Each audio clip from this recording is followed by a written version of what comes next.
প্রিয় বিদ্যার্থী, বিদ্যার্ঘ বাংলা নিকেতনে আপনাদের সবাইকে স্বাগত। আমরা আজকে ঢাকা বিশ্ববিদ্যালয়ের একটি নোটিশ দেখার চেষ্টা করব।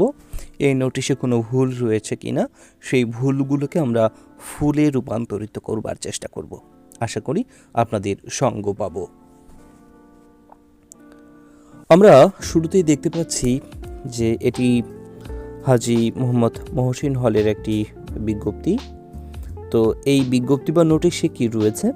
প্রথমে রয়েছে এত দ্বারা। এত দ্বারা মানে হচ্ছে এতগুলো দ্বারা, কিন্তু আসলে এই শব্দটা হচ্ছে এত দ্বারা। এত দ্বারা মানে কি? এত দ্বারার কথাটার অর্থ হচ্ছে, শব্দটা কেমন, এই যে দ দ তারপরে আঁকা, হ্যাঁ, এত দ্বারা, এ তত থাকবেই। তো আমি যেটা বোঝানোর চেষ্টা করছি সেটা হচ্ছে এই এত দ্বারা মানে কি, এটার মাধ্যমে বা ইহার মাধ্যমে। কিসের মাধ্যমে? নোটিশের মাধ্যমে বা এই বিজ্ঞপ্তির মাধ্যমে। তাহলে এত দ্বারা মানে এতগুলো দ্বারা, এই কথাটা আসলে ঠিক নয়। আসলে ঠিক শব্দটা হচ্ছে এত দ্বারা, এ তো দয় দ তার সঙ্গে ব যুক্ত হয়ে আঁকা। আশা করি বুঝতে পেরেছেন। মানে কি, এটার দ্বারা অর্থাৎ বিজ্ঞপ্তির দ্বারা সকল আবাসিক না, সকল এর সঙ্গে আবার শিক্ষার্থীদের। আপনারা জানেন যে বাহুল্য দোষ হয়ে গিয়েছে এখানে, কারণ একই বাক্যে দুইবার বহু বচনের প্রয়োজন নেই। তারপরে রয়েছে কি, অবগতির জন্য জানানো যাচ্ছে। আপনারা জানেন অবগত করা এবং জানানো দুটোই একই জিনিস, ফলে এটাকে সরাসরি লেখা যেত অবগত করা যাচ্ছে অথবা জানানো যাচ্ছে। এরপর রয়েছে ঈদ উল ফিতর। ঈদ উল ফিতর এই শব্দ দুটো যুক্ত আকারে বা সেটে বসবে, হ্যাঁ।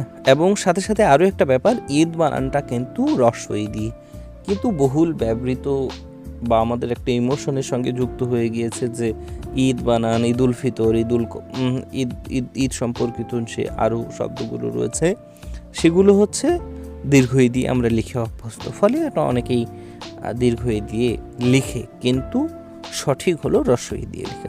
এরপরে রয়েছে একটা শব্দ গেট। গেট বলে কোনো শব্দ হয় না, এটাকে গেট লিখতে হবে, হ্যাঁ। গেট মানে কি আমরা জানি, প্রবেশদ্বার। তো এখানে যেহেতু একটা ইংরেজি শব্দ, যদিও সেখানে হয়তো বাংলা লেখা যেত, কিন্তু সহজে বোঝার জন্য ইংরেজি লিখেছে। যতটা সম্ভব ইংরেজিকে বর্জন করা, কারণ আমরা চেষ্টা করব যে আমরা যখন বাংলায় বিজ্ঞপ্তি লিখব তখন এমন কিছু শব্দ ব্যবহার করব যেখানে আর কোনোভাবেই বাদ দেওয়া যাচ্ছে না বা সহজ কোনো শব্দ বাংলায় পাওয়া যাচ্ছে না, সেক্ষেত্রে ইংরেজি ব্যবহার করাটা দোষের কিছু নয়, তবে যতটা সম্ভব কম ব্যবহার করাই উচিত। আচ্ছা, এরপরে লেখা আছে উল্লেখ্য নাম লিপিবদ্ধকারী। আসলে উল্লেখ্য এরপরে একটা কমা হওয়া উচিত। উল্লেখ্য মানে উল্লেখ থাকে যে বা প্রকাশ থাকে যে, বিশেষ দ্রষ্টব্য, পুনশ্চ, এরকম যেগুলো আমরা ব্যবহার করে থাকি। তাহলে উল্লেখ্য, হ্যাঁ, তাহলে আসলে সঠিক অর্থটা প্রকাশ করবে। অন্যথা কি হবে? উল্লেখ্য নাম লিপিবদ্ধকারী মানে যেসব লিপিবদ্ধকারী মানে ইতোমধ্যেই যাদের লিপিবদ্ধ করা হয়ে গিয়েছে এরকম। তো সেক্ষেত্রে এর চেয়ে উল্লেখ্য এরপরে যদি কমা দেওয়া হয়, সেটাই কি হবে? অর্থ সঠিকভাবে প্রকাশ করবে। তারপর শিক্ষার্থীদের বৈধ পরিচয়পত্র প্রদর্শন করে, আবার ঈদ দেওয়া আছে। ঈদের পরে এই যে আমি বলেছি ঈদ রস্বই দিয়ে হবে। তারপর হচ্ছে 12টা 30টার। আমি গত একটা ভিডিওতে আপনাদেরকে বলবার চেষ্টা করেছি যে যখন ঘন্টা থাকবে সেক্ষেত্রে টা, এরপরে মিনিট থাকলে মিনিট লেখাটাই শ্রেয়। অর্থটা কি? তাহলে 12টা 30 মিনিটের মধ্যে, তাহলে কি সুন্দর লাগছে। কিন্তু 12টা 30টার মধ্যে কেমন লাগছে? 12টা 30টা না, ঠিক হচ্ছে না। কারণ ঘন্টার ক্ষেত্রে আমরা টা বা টাই ব্যবহার করে থাকি, ঘটিকা ব্যবহার করে থাকি, কিন্তু মিনিট যদি যুক্ত থাকে তাহলে মিনিট লেখাটাই শ্রেয়।